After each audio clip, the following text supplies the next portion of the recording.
Okay, welcome back. And, well, I tell you what, we talked about this subject a little earlier today on something that's happening right here in the Pacific Northwest, and I'll mention it again here in just a moment. But always a delight and an honor to have with us the Reverend Percy McCray. He himself is a cancer survivor. He's an ordained minister. He's now heads up Percy McCray Ministries. He is formerly with the national director, was the national director of specialized outreach there with the City of Hope. The host of Health and Hope Inspiration podcast. That's also one of his places to connect, Health, Hope, and Inspiration.com. He also has CancerCenter.com, which is one of his reference points, and then Percy McCray Ministries. You can check that website out as well. Pastor, good to see you. How are you, friend? Hello, my friend. Happy Thursday to you. How you been? Friday, man. It's Friday. Friday. Oh, Friday. That's right. Yeah. You got tomorrow off, man. Absolutely. Hey, by the way, PercyMcCrayMinistries.com? .org. .org. Okay, that's what I needed to know. All right. And that's the central location for all things relevant to that you mentioned, the podcast, etc. So no Health, Hope, and Inspiration.com, no CancerCenter.com. All things PercyMcCrayMinistries.org. Okay, got it. Good to see you.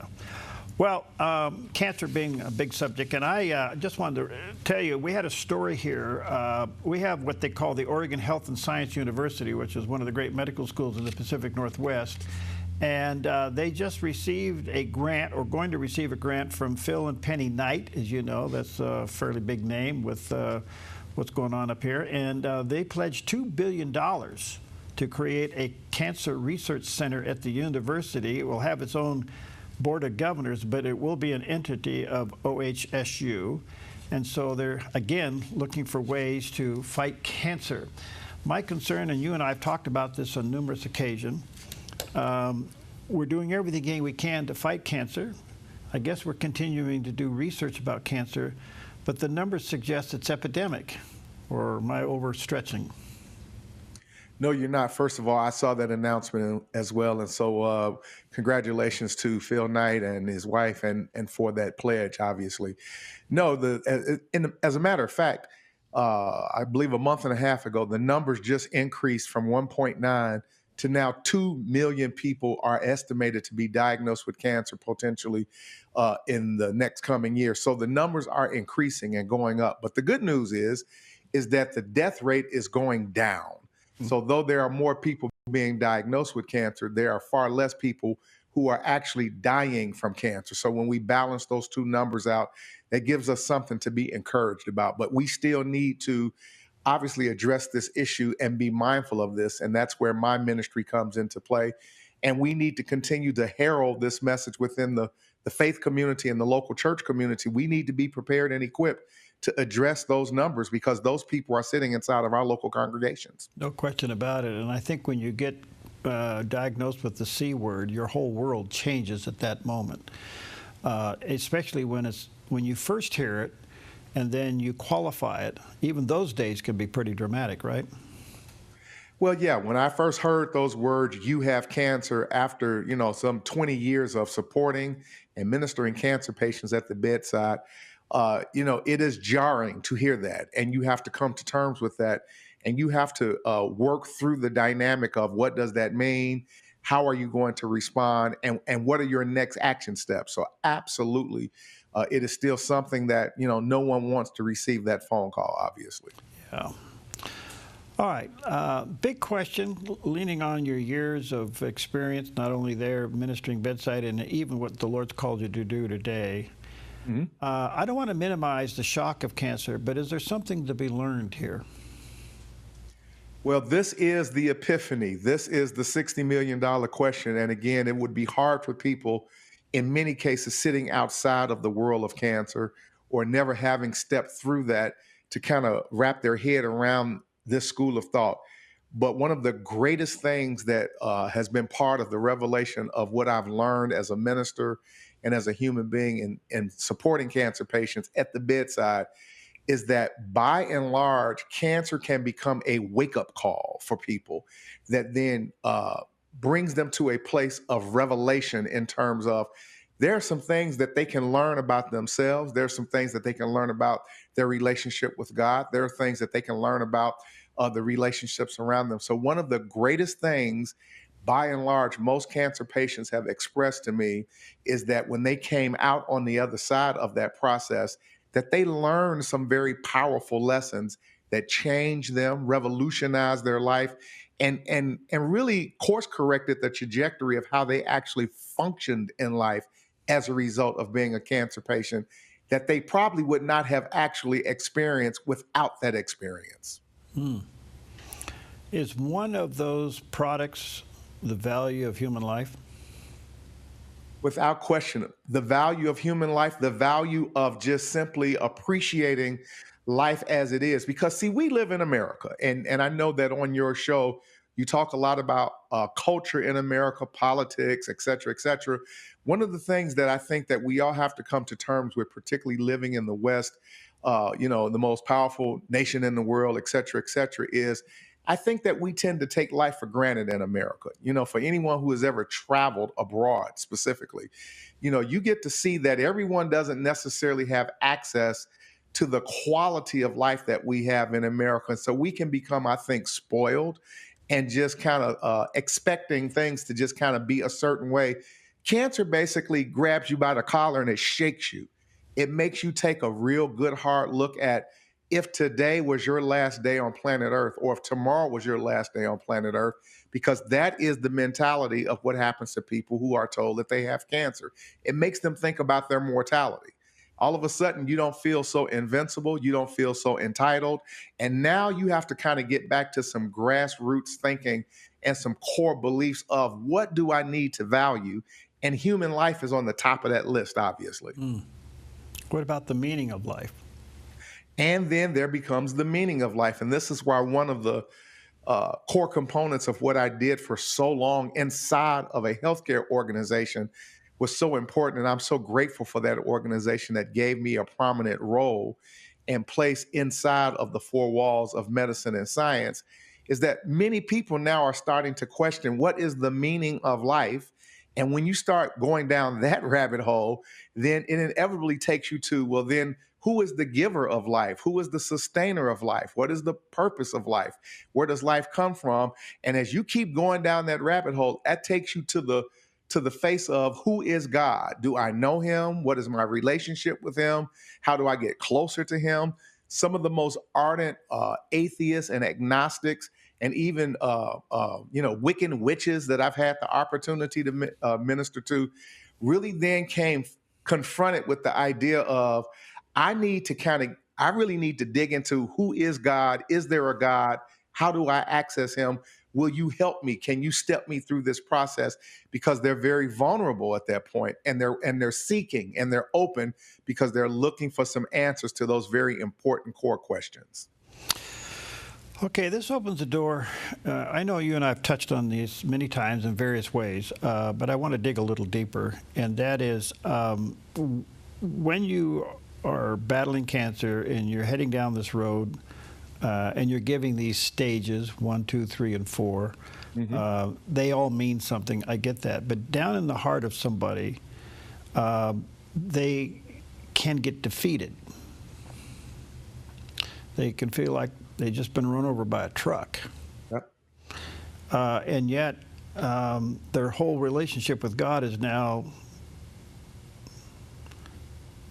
I don't know, it's in parentheses, I guess. What do you do?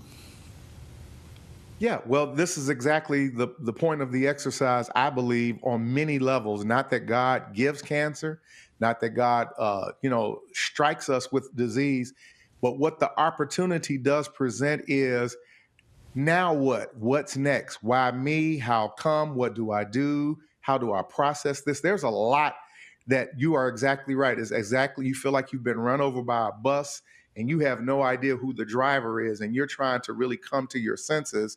And in doing so, you're now wrestling with those key components. I think that the what next then becomes very, very simple. This is where, again, a person like myself in the vocation inside of a healthcare organization and hospital and cancer facility, as we're coming back, introducing ourselves, saying, we are here to support you. We are here to love you. Is there anything that we can help you step through?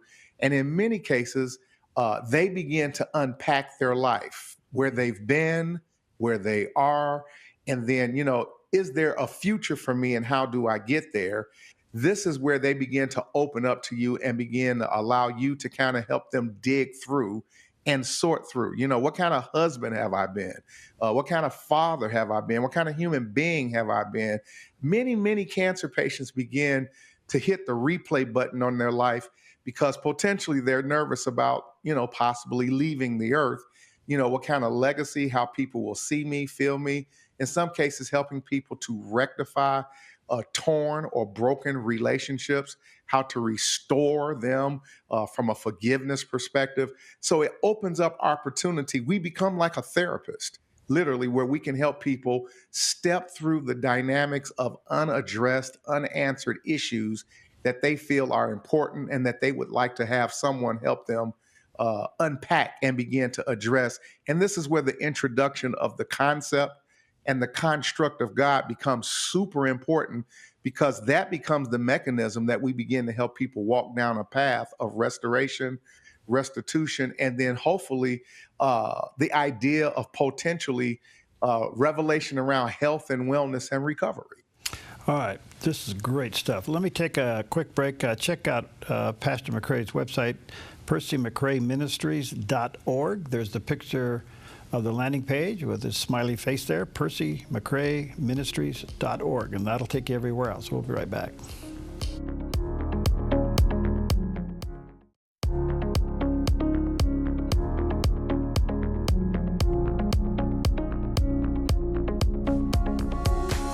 Okay, welcome back. Always a joy to have with us our good friend, Pastor Percy McCray. He's a cancer survivor himself. He's an ordained minister. He now heads up Percy McCray Ministries, formerly National Director of Specialized Outreach with the City of Hope.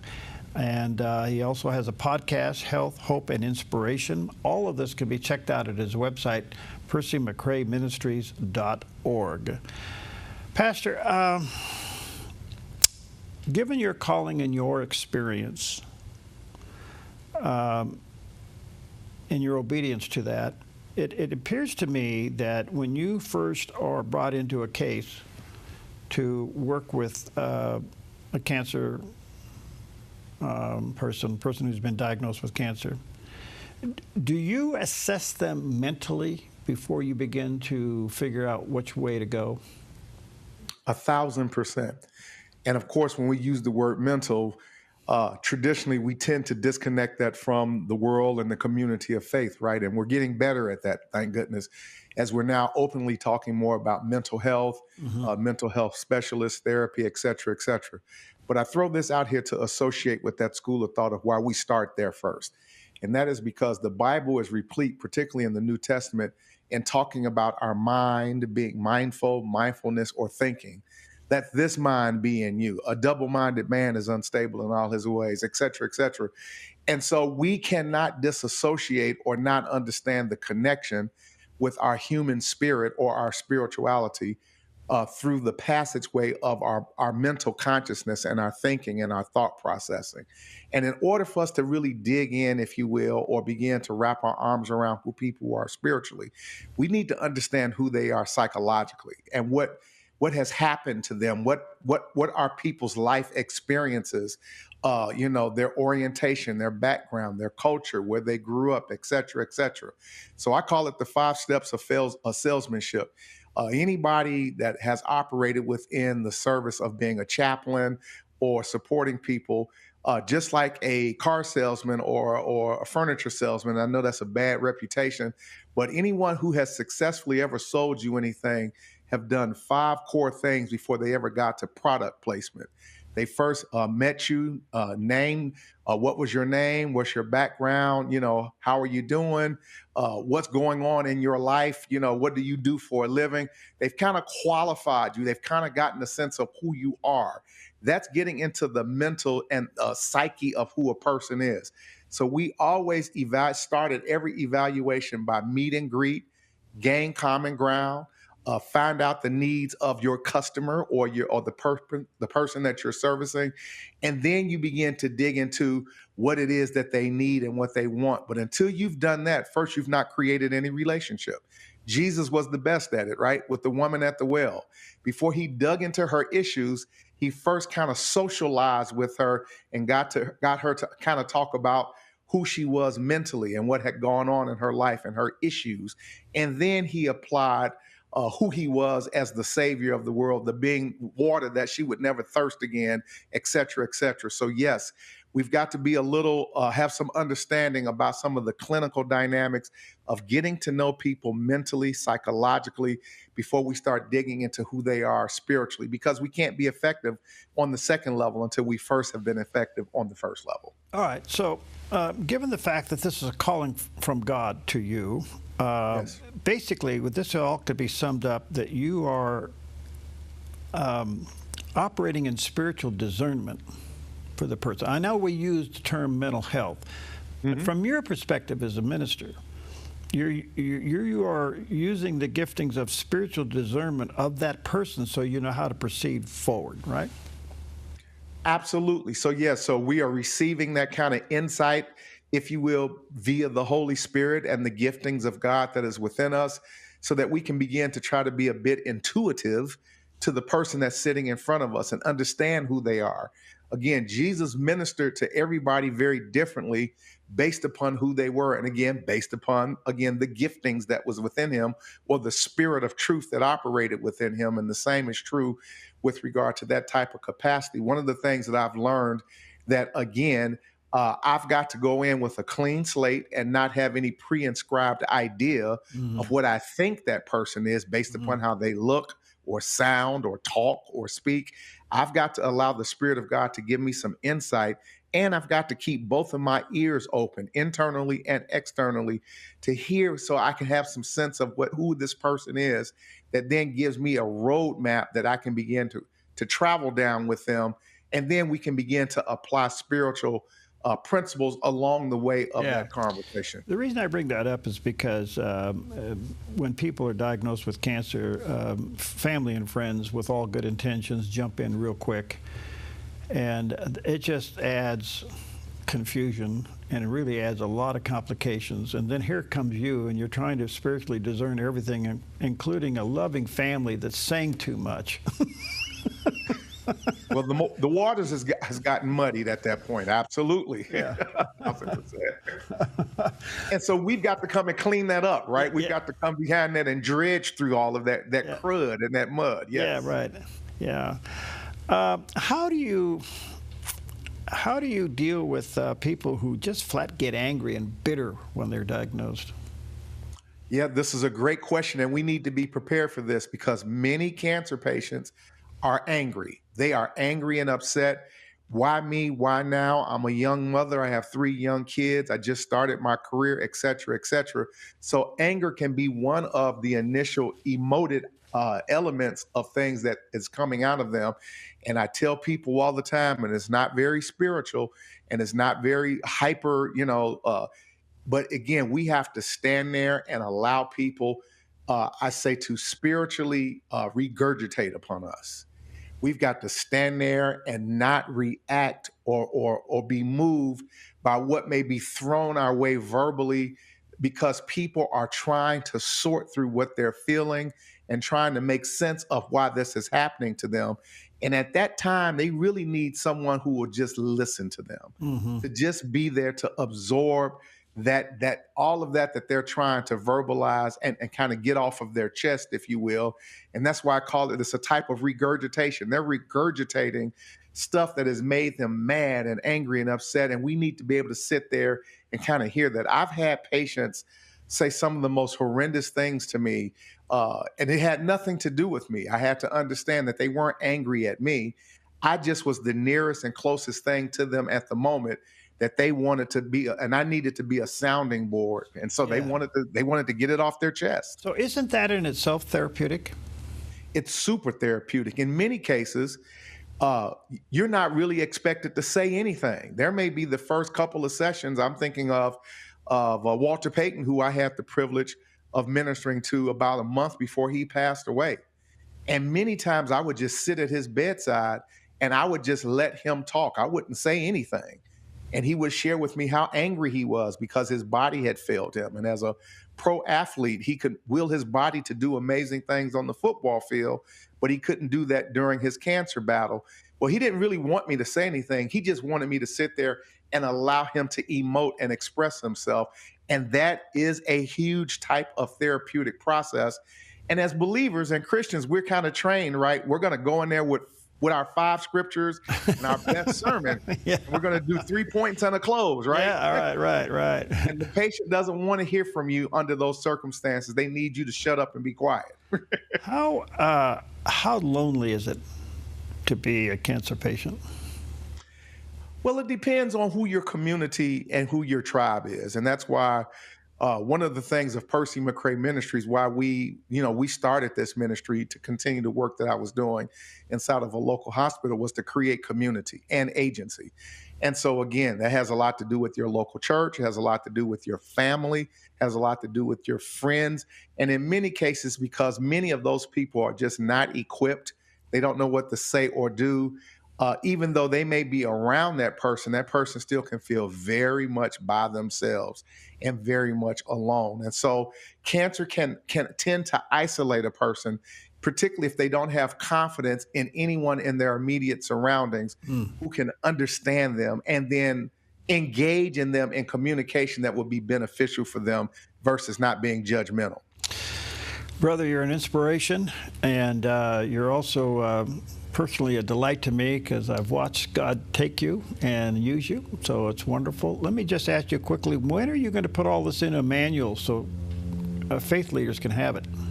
I'm working on that as we speak, my friend. As you know, Percy McCray Ministries officially launched May 1st, and so we've gotten some traction underneath us, and I am now working on some writing and some publication and a manual and a handbook that'll give people some really good guidelines with regard to all of the things that you afford us have a conversation on your platform. Coming soon. Stay tuned.